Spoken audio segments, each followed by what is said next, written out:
Fantatro e IZAHO manahakandray koa. Fantatro fiaviko, fantatro zay hafarako koa. Fantatra inoako, fantatra inoako. Fantatro e IZAHO manahakandray koa. Fantatro fiaviko, fantatro zay hafarako koa. Fantatra inoako, fantatra inoako. Fantatro zay niaviako fahiny. Fantatro ny tenako ankehitriny. Panonta lohandohany aho mirahatezible. No, I'm a godson non Jesu Krista. Zanak'Andriamanitra. Zay vo malagasy ao ambarako azy. Miankina amy vitany Jesu maiza azy ay.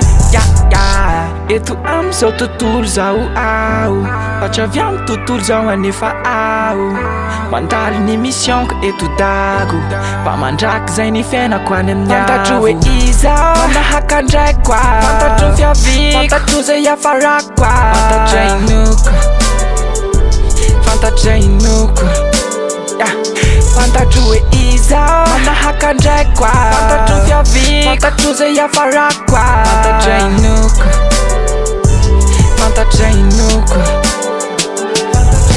Tsy fanjakan'Andriamanitro ekeko i Madagasikara. Saingy ny fanjakany raiky de miseho amin'ny alalan'ny Kristiana. Tsy manala ny mamalagasy aizany, fa vo maika manamafy ny fisiko eto zany.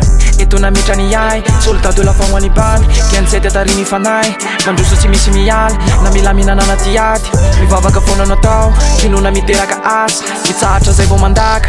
Ny olona efa tovoka amy zava-misy. Fiainan'i Jesu avela ho hitany, reo vokatry mifanay avela ho hitany. Fantatro e IZAHO manahakandray koa. Fantatro fiaviko, fantatro zay hafarako koa. Fantatra inoako, fantatra inoako. Fantatro e IZAHO manahakandray koa. Fantatro fiaviko, fantatro zay hafarako koa. Fantatra inoako, fantatra inoako.